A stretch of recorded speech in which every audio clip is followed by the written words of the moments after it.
In this video, I'm going to talk about the Roth IRA for 2020. I'm going to talk about the Roth IRA contribution limits for 2019 and for 2020. Then we're going to flip over to the income limits, and then I'm going to talk about a whole bunch of Roth IRA rules that you need to know. But before we do that, if this is your first time at our channel or you haven't subscribed, click on the subscribe button at the bottom. My name is Travis Sickle, Certified Financial Planner, helping you reach your financial goals.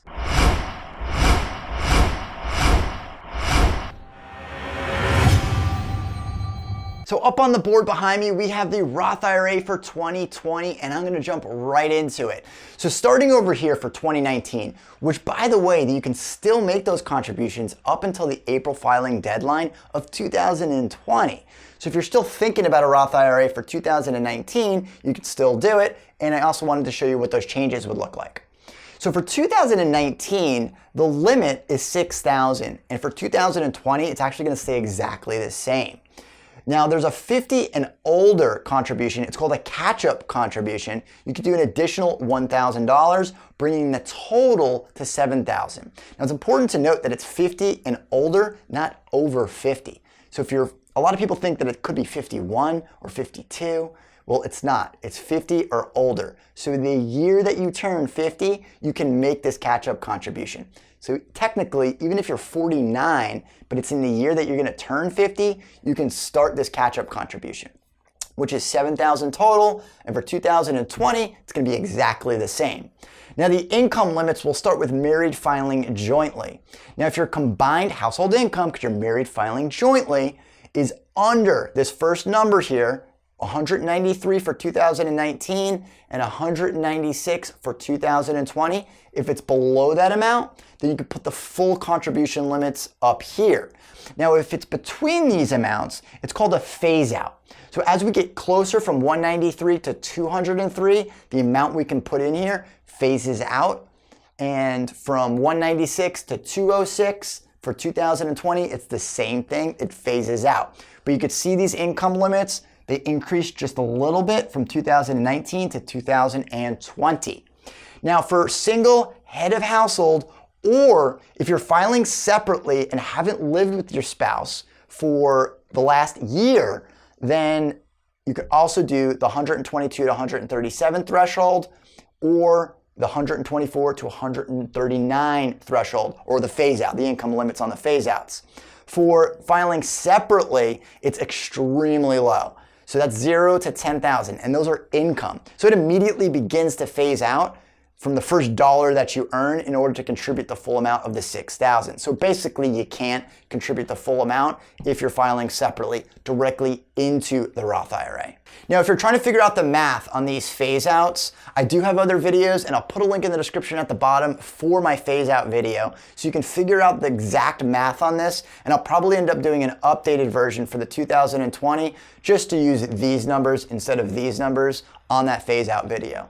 And that is how you figure out how much you can actually contribute into the Roth IRA. But again, that is direct, and I'm going to show you in a minute some strategies that you can use to get money into the Roth IRA even if you're over these thresholds. So if you're over these thresholds, there's a good chance you still have strategies available to you to get money inside of the Roth IRA if you can't do it directly. Now, before we get into some of the Roth IRA rules, the one thing I want to point out here is right now, once you get into 2020, so January 1st of 2020, you can actually make a contribution to the 2019 contributions and the 2020 contributions at the same time.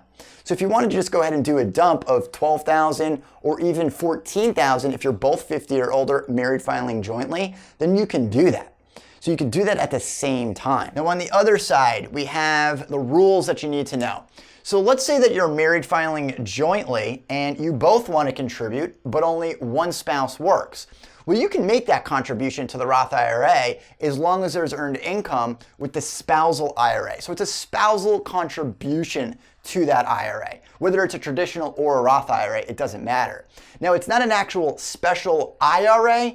It's just the contribution that goes into it. So you can have that same Roth IRA. Maybe you had a job in the past, you've saved a bunch of money, and now you're no longer working, but your spouse is. So you can do that spousal contribution into the Roth IRA and still possibly max it out. So as married filing jointly, and you're under the age of 50, then you could possibly do the full $12,000 directly into the Roth IRA.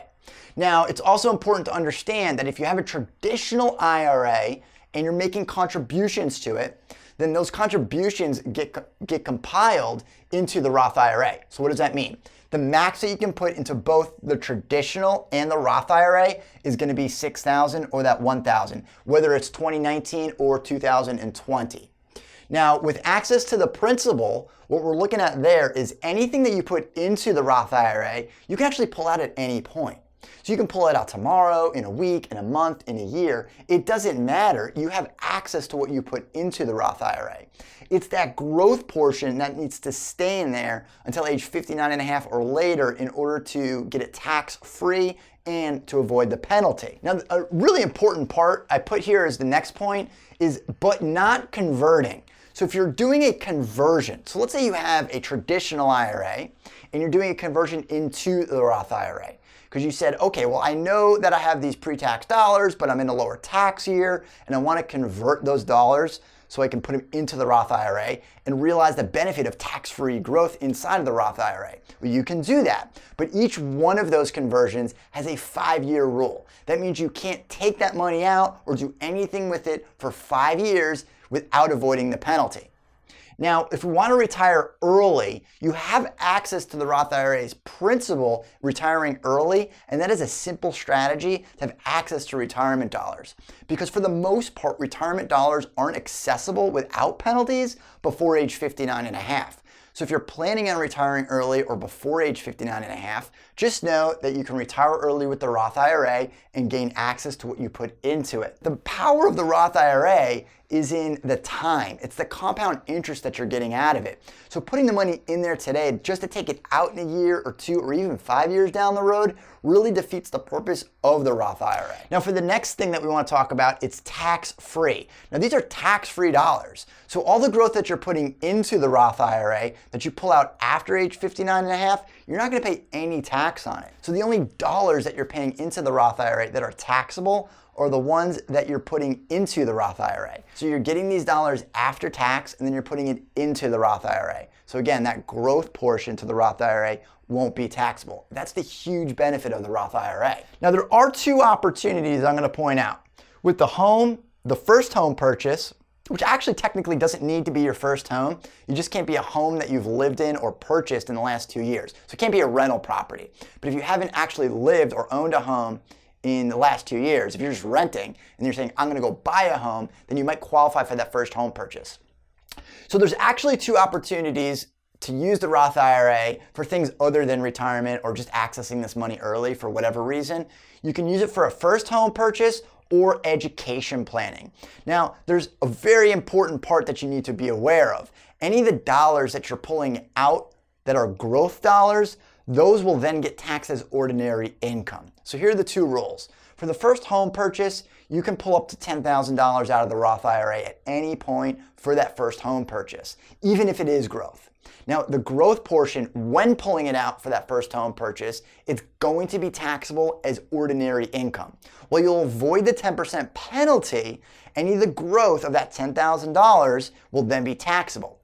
But let's say this. Let's say this year you put in $5,000 and the next year you put in $5,000 and then that next year that you wanted to pull out $10,000, well, you could pull out the $10,000 in contributions and pay no income tax and no penalty. Why? Because those are the contributions.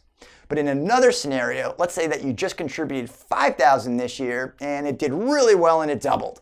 You can pull the full $10,000 out of there, but that other $5,000 is still going to be taxable as ordinary income. The benefit on that is you're not going to have the 10% penalty. So the last point we'll look at here is the backdoor Roth IRA. Now this is a great strategy if you're over these income thresholds. Now with the backdoor Roth IRA, you're putting the money into a traditional IRA as a non-deductible contribution. So it is after tax, just like the Roth IRA, but then you're going to immediately convert it to a Roth IRA.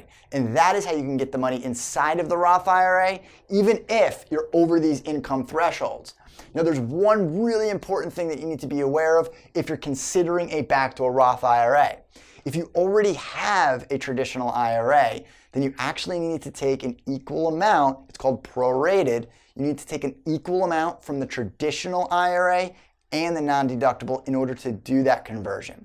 Now, I have other videos on the backdoor Roth IRA specifically, so if you're interested on how, if you're over these income thresholds, that you can still get money into the Roth IRA, I suggest that you go look at some of those videos to make sure that you're doing it correctly and that you understand the tax implications that will happen if you use the backdoor Roth IRA, because it can get a little technical. But if you want to get money in the Roth IRA and you're over these income limits, this could be an opportunity for you.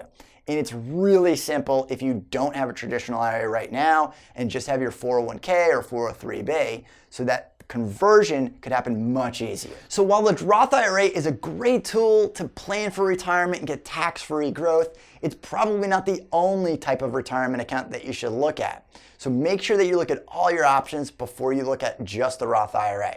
If you've enjoyed this video, be sure to subscribe and leave your comments down at the bottom.